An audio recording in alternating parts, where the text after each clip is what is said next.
Hello শিক্ষার্থী বন্ধুরা, আজকের ভিডিওতে তোমাদের সকলকে স্বাগত জানাই। তোমাদের ভালো রাখার চেষ্টায় আমি তোমাদের সঙ্গে রয়েছি সহকারী অধ্যাপক ডক্টর মন্টু বিশ্বাস। আজ আমরা আলোচনা করব কথা সাহিত্যিক শরৎচন্দ্র চট্টোপাধ্যায়ের প্রতিভা সম্পর্কে। তোমরা যারা বিভিন্ন বিশ্ববিদ্যালয়ের অধীনে বাংলা মেজর কোর্স বা অনার্স নিয়ে পড়াশোনা করছো, কিংবা এমডিসি বা জেনারেল কোর্সে বাংলা নিয়ে পড়ছো, অথবা মাইনর পেপার হিসেবে বাংলা রেখেছো, তোমাদের পরীক্ষার প্রস্তুতির জন্য এই বিষয়টি প্রয়োজন হবে। তাই আজকের এই আলোচনাটি তোমাদের জন্য বিশেষভাবে গুরুত্বপূর্ণ। আলোচনার শুরুতেই অন্যান্য দিনের মতন বলবো, তোমরা যারা এই চ্যানেলটিতে নতুন রয়েছে এবং এখনও চ্যানেলটিকে সাবস্ক্রাইব করোনি, তোমাদের কাছে অনুরোধ তোমরা চ্যানেলটিকে সাবস্ক্রাইব করে নিও এবং ভিডিও ভালো লাগলে একটি লাইক করে দিও। আর নতুন ভিডিও নোটিফিকেশান পাওয়ার জন্য পাশে থাকা বেল আইকনটিতে ক্লিক করতে ভুলো না। সেই সঙ্গে অন্যান্য বন্ধুবান্ধবীদের কাছে এই তথ্যগুলিকে পৌঁছে দেওয়ার জন্য তাদের সঙ্গে ভিডিওটি শেয়ার করার অনুরোধও রইল। চলো দেরি না করে আজকের আলোচনা শুরু করা যাক। আলোচনার প্রথমে একটি কথা বলে দিই, পরীক্ষার প্রস্তুতির জন্য শরৎচন্দ্র চট্টোপাধ্যায় থেকে তোমাদের 3টি প্রশ্ন তৈরি করতে হবে। এক হচ্ছে কথা সাহিত্যিক হিসাবে শরৎচন্দ্র চট্টোপাধ্যায়ের প্রতিভার পরিচয়, যেখানে উপন্যাস এবং ছোট গল্প দুটি ধারারই একত্রে আলোচনা করতে হবে। 2 নম্বরে শুধুমাত্র উপন্যাস রচনায় শরৎচন্দ্রের প্রতিভার পরিচয় বিশ্লেষণ, যেখানে শুধু উপন্যাসের আলোচনা করতে হবে। এবং 3 নম্বর ছোট গল্পকার হিসাবে শরৎচন্দ্র চট্টোপাধ্যায়ের প্রতিভার পরিচয়, যেখানে শুধুমাত্র ছোট গল্পগুলিকে নিয়ে আলোচনা করতে হবে। আমরা আজকের ভিডিওতে কথা সাহিত্যিক হিসাবে শরৎচন্দ্রের প্রতিভার পরিচয় বিশ্লেষণ করব। এখানে উপন্যাস এবং ছোট গল্প দুটি অংশই থাকবে। পরবর্তী দুটি ভিডিওতে আমরা আলাদা আলাদা করে উপন্যাস এবং ছোট গল্পের ধারায় শরৎচন্দ্র চট্টোপাধ্যায়ের প্রতিভার বিশ্লেষণ করব। তোমরা চ্যানেলটিকে সাবস্ক্রাইব করে বেল আইকনটিতে ক্লিক করে রেখো, তাহলে পরবর্তী ভিডিও দেওয়া মাত্রই তোমাদের কাছে নোটিফিকেশান চলে যাবে। চলো এবারে মূল আলোচনা শুরু করা যাক। পরীক্ষার প্রস্তুতির জন্য প্রশ্ন হিসাবে তৈরি করতে হবে কথা সাহিত্যিক শরৎচন্দ্র চট্টোপাধ্যায়ের প্রতিভার পরিচয় দাও। এই প্রশ্নের উত্তর আমরা এভাবে সাজাতে পারি: মরমী কথাশিল্পী শরৎচন্দ্র চট্টোপাধ্যায় রবীন্দ্র সমকালে বসেও আপন জ্যোতিতে বাংলা কথা সাহিত্যের ইতিহাসে উজ্জ্বল হয়ে আছেন। বাংলা সাহিত্যের প্রায় সকল পাঠক শরৎচন্দ্রের গল্প উপন্যাসের সঙ্গে মনের বাঁধনে বাঁধা পড়েছেন, কারণ সমকালীন সমাজের নিম্ন মধ্যবিত্ত অন্তজ মানুষের জীবনের কথা তিনি অকপটে বলেছিলেন। মাত্র 62 বছরের জীবৎকালে শরৎচন্দ্র প্রায় 30টি উপন্যাস ও 7টি গল্পগ্রন্থ রচনা করে বাংলা কথা সাহিত্যের ধারায় অমর হয়ে আছেন।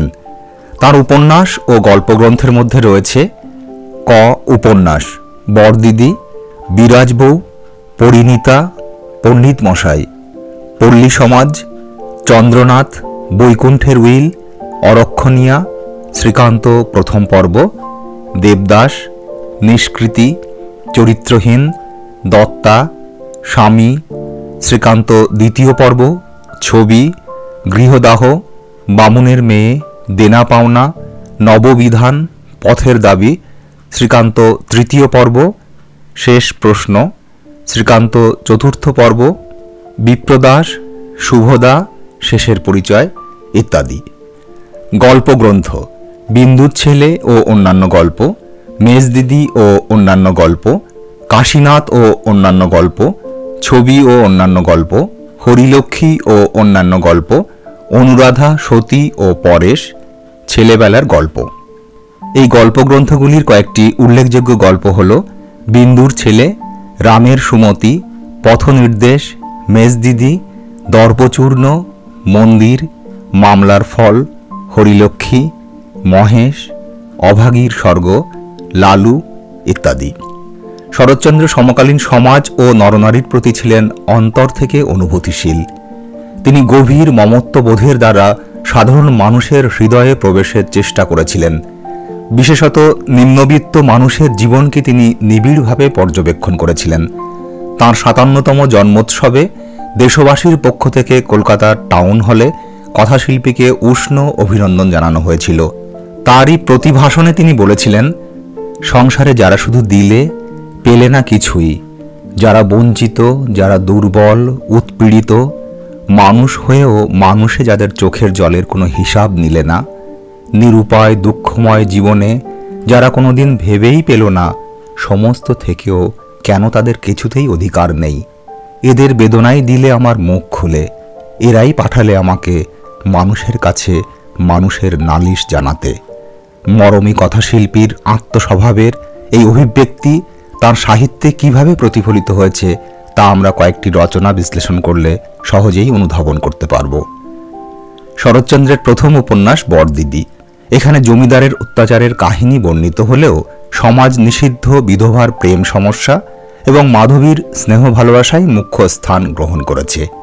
বিরাজবউ উপন্যাসে এক অসহায় বঞ্চিতা নারীর স্বামী ও সংসারের প্রতি তীব্র অনুরাগ ব্যক্ত হয়েছে। পরিণীতা উপন্যাসে রয়েছে শেখর ও ললিতার প্রেমের কাহিনী। পল্লী সমাজ উপন্যাসে রয়েছে বাংলার গ্রাম জীবনের দলাদলি ও সংকীর্ণতার চিত্র। একই সাথে সেখানে রমেশের সঙ্গে বাল্য বিধবা রমার প্রেমের আকর্ষণ বিকর্ষণের জটিল মনস্তাত্ত্বিক কাহিনী বর্ণিত হয়েছে। চন্দ্রনাথ উপন্যাসে রয়েছে সনাতন আদর্শের প্রতিফলন। জমিদার পুত্র চন্দ্রনাথের মিলনান্তক প্রেম কাহিনীর পিছনে রয়েছে বিধবার সমস্যা। বৈকুণ্ঠের উইল উপন্যাসে দেখানো হয়েছে মাতার সঙ্গে সপত্নী পুত্রের হৃদয়ের গভীর সম্পর্ক, যা মায়ের আপন সন্তানের সঙ্গে গড়ে ওঠেনি। শ্রীকান্ত আত্মজীবনীমূলক উপন্যাস। এখানে শরৎচন্দ্র খণ্ড বিচ্ছিন্ন কাহিনীকে আশ্রয় করে এক পরিপূর্ণ জীবন চিত্র আঁকতে চেয়েছেন। নারী প্রেমের বিচিত্র প্রকাশও এখানে লক্ষ্য করা যায়। শ্রীকান্তের প্রতি রাজলক্ষ্মীর গভীর ভালোবাসা, অন্নদা দিদির ছদ্মবেশী বিধর্মী স্বামীর প্রতি আনুগত্য, অভয়ার ব্যক্তি স্বাতন্ত্র্য ও তেজস্বিতা, কমললতার কিছুটা ঊর্ধ্বায়িত প্রেম ভাবনা প্রেমের বিচিত্র রূপ ফুটিয়ে তুলেছে। এর সঙ্গে শ্রীকান্তের বাল্যকালের কৌতুক মধুর জীবনচর্যা, ইন্দ্রনাথের নৈশ অভিযান, রাত্রির শ্মশানে শ্রীকান্তের অবস্থান, সমুদ্রে ঝড়ের বর্ণনা, মহামারী আক্রান্ত জীবনের চিত্র। শ্রীকান্ত উপন্যাসের এই সমস্ত কিছুই বাংলা সাহিত্যে অনন্য মর্যাদায় ভাস্বর হয়ে আছে। দেবদাস উপন্যাসে রয়েছে বাল্য প্রণয়ের ট্র্যাজেডি। দেবদাস এবং পার্বতীর বাল্য প্রেম ও শেষ পর্যন্ত দেবদাসের ট্রাজিক পরিণতি এই উপন্যাসে চিত্রিত। দেবদাসের প্রেমের এই হতাশা বোধ চন্দ্রমুখী নামক গণিকার স্নেহ ভালোবাসায় শান্তি লাভ করেছে। কুলবধূর প্রেম ও নিষ্ঠা এবং গণিকার সেবা ও পরিচর্যা, এই উভয় দিকই দেবদাস উপন্যাসে আলোচিত হয়েছে। চরিত্রহীন উপন্যাসের কাহিনী গড়ে উঠেছে সতীশ ও মেষের ঝি সাবিত্রীর পারস্পরিক সম্পর্ককে অবলম্বন করে। দত্তা উপন্যাসে বিশুদ্ধ প্রেমের চিত্র অঙ্কিত হয়েছে। বিজয়ার সঙ্গে নরেনের সম্পর্কের টানাপোড়েন ও মনস্তত্ত্ব এখানে নিখুঁতভাবে চিত্রিত। দেনা পাওনা উপন্যাসের কাহিনী জমিদার জীবানন্দর সঙ্গে তার পরিত্যক্ত স্ত্রী ষোড়শীর জটিল সম্পর্ককে অবলম্বন করে গড়ে উঠেছে। গৃহদাহ উপন্যাসে ত্রিকোণ প্রেমের দ্বন্দ্ব দেখানো হয়েছে। অচলা সমান আকর্ষণ অনুভব করে দুই বন্ধু মহিম ও সুরেশের প্রতি। অচলা মহিমকে বিবাহ করে, যদিও সুরেশের প্রতি তার অনুরাগও প্রবল। সুরেশের মৃত্যুতে বাইরে সমস্যার অবসান হলেও হৃদয় বেদনা যন্ত্রণা দাহ কারোরই কমে না। পথের দাবি উপন্যাসে সশস্ত্র বিপ্লবের নায়ক সব্যসাচীর নেতৃত্বে ইংরেজের বিরুদ্ধে এক সশস্ত্র সংগ্রামী অভ্যুত্থানের চিত্র অঙ্কিত হয়েছে। নরনারীর হৃদয়ের গভীর প্রকাশও এই উপন্যাসে পাওয়া যায়। শেষ প্রশ্ন উপন্যাসে লেখক কমলের মুখ দিয়ে সামাজিক মূল্য ও সত্যের স্বরূপ সম্পর্কিত নানা প্রশ্নের সমাধান খুঁজেছেন। বিপ্রদাস উপন্যাসটি পারিবারিক আচার নিষ্ঠতার সঙ্গে প্রেমের বিরোধের কাহিনীকে আশ্রয় করে রচিত। শুভদা এবং শেষের পরিচয় উপন্যাস দুটি অসম্পূর্ণ রচনা।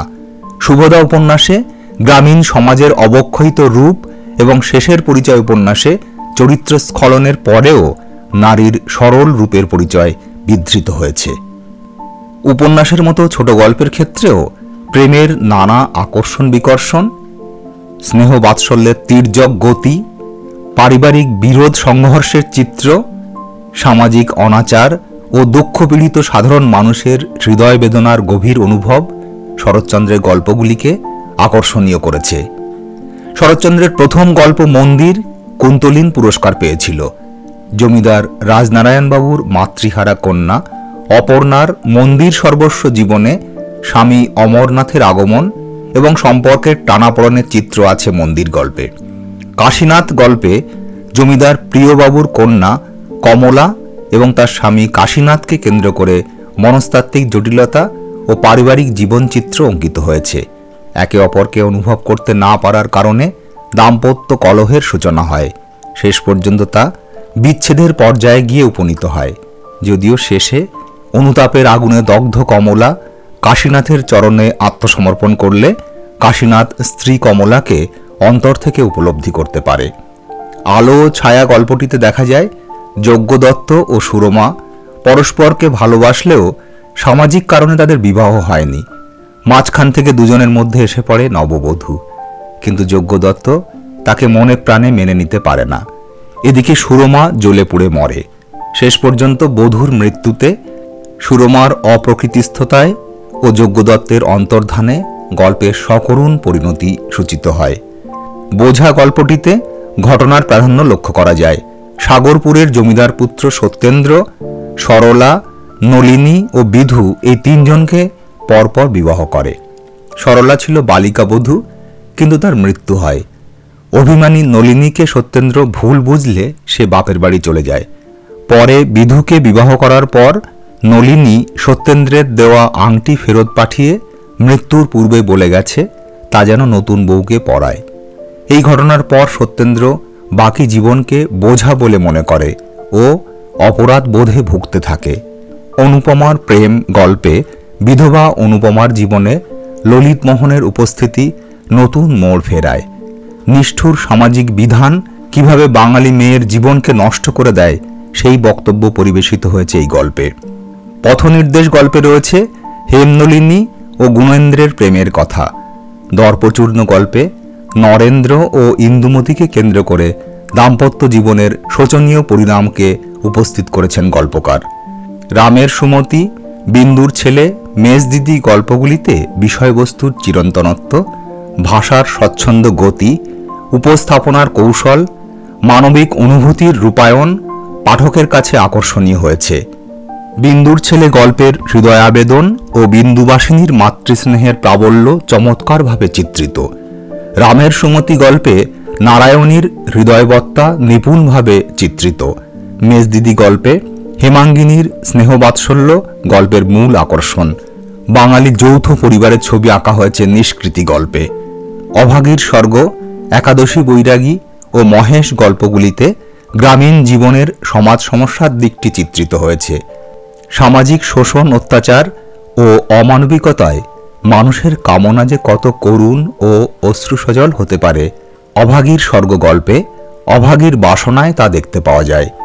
অর্থ কিংবা সম্পদ নয়, বাউড়ি সমাজের এই সামান্য নারী অভাগী চেয়েছিল মরার পর তার ছেলের হাতের আগুন, কিন্তু অভাগীর মৃত্যুর পরে তার ছেলে কাঙালি গ্রাম থেকে কাঠের জোগাড় করতে পারেনি।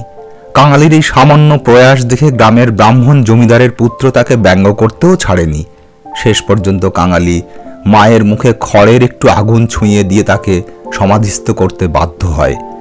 ছোট প্রাণের ছোট ছোট দুঃখ কথাকে শরৎচন্দ্র অনেক বড় অনুভূতি দিয়ে প্রকাশ করেছেন। একাদশী বৈরাগী গল্পে কৃপণের মনস্তত্ত্ব ঘটিত অসঙ্গতি চিত্রিত হয়েছে। মহেশ গল্পে ব্রাহ্মণের অত্যাচার চরমতম রূপ নিয়েছে। দরিদ্র কৃষক গফুরের সন্তানতুল্য বলদ মহেশ অনাহারে ক্লান্তিতে দুর্বল হয়ে পড়ে। গফুর নিজে না খেয়ে তাকে খাওয়ায়, অথচ ব্রাহ্মণ জমিদার বা তর্কচূড়ামণির মতো পণ্ডিতেরা মুসলমান প্রজা গফুরকে নানাভাবে লাঞ্ছিত করে। শেষে উত্তেজিত গফুর তৃষ্ণার্ত মহেশকে তীব্র আঘাতে হত্যা করে। রাতের অন্ধকারে মেয়ে আমিনাকে সঙ্গে নিয়ে সবকিছু ছেড়ে শহরের চটকলে কাজের সন্ধানে যাওয়ার সময় গফুর হৃদয়ে ছুঁয়ে যাওয়া ভাষায় এই সমাজের কুচক্রী মানুষদের প্রতি অভিসম্পাত করে। আল্লাহ, আমাকে যত খুশি সাজা দিও, কিন্তু মহেশ আমার তেষ্টা নিয়ে মরেছে, তার চড়ে খাবার এতটুকু জমি কেউ রাখেনি। যে তোমার দেওয়া মাঠের ঘাস, তোমার দেওয়া তেষ্টার জল তাকে খেতে দেয়নি, তার কসুর তুমি যেন কখনো মাপ করো না। বাংলা কথা সাহিত্যে শরৎচন্দ্রের অবদান অনস্বীকার্য। তাঁর উপন্যাস গল্পের মধ্যে যে বিশিষ্টতাগুলি প্রধানভাবে চোখে পড়ে তা হল ক. স্বদেশপ্রেম এবং অবহেলিত সাধারণ মানুষের প্রতি নির্ভেজাল অনুরাগ তাঁকে সাহিত্য সাধনায় অনুপ্রেরণা দিয়েছিল। খ. বাঙালির দুঃখ দারিদ্র্য ও মর্ম বেদনাকে তিনি মূর্ত করে তুলেছেন চোখের জলে, প্রেমের মাধুর্যে এবং জীবন দর্শনের গভীরতায়। গ. নারী মনের জটিলতা, তাদের সংস্কার ও প্রেমের দ্বন্দ্ব, সামাজিক পারিবারিক অবস্থান ইত্যাদির চিত্র অঙ্কনে শরৎচন্দ্র নিঃসন্দেহে এক অদ্বিতীয় কথাশিল্পী। সব মিলিয়ে তাই বলা যায় বঙ্কিমচন্দ্র রবীন্দ্রনাথ বাংলা উপন্যাসের যে পথ মুক্ত করে দিয়েছিলেন, শরৎচন্দ্র সেই পথ সমৃদ্ধ করতে নতুন ধারায় অগ্রসর হয়েছিলেন। নারী চরিত্র অঙ্কন, প্রেমের বহুমুখী বিশ্লেষণ, নিপীড়িত মানুষের জীবন চিত্রণ সব ক্ষেত্রেই শরৎচন্দ্র নতুন করে আলোক সম্পাদ করেছিলেন। আপামর পাঠকের কৌতূহল নিবৃত্তি ও আনন্দ সুধা আস্বাদনে শরৎ প্রতিভা তাই চিরস্মরণীয় হয়ে থাকবে। আমরা আমাদের আজকের আলোচনাকে এখানেই শেষ করছি। এতক্ষণ সঙ্গে থাকার জন্য অনেক অনেক ধন্যবাদ। তোমাদের সকলেরই মঙ্গল হোক, তোমরা জীবনে সফল হও, এই শুভকামনা জানিয়ে আজকের ভিডিও শেষ করছি। দেখা হবে পরের ভিডিওতে।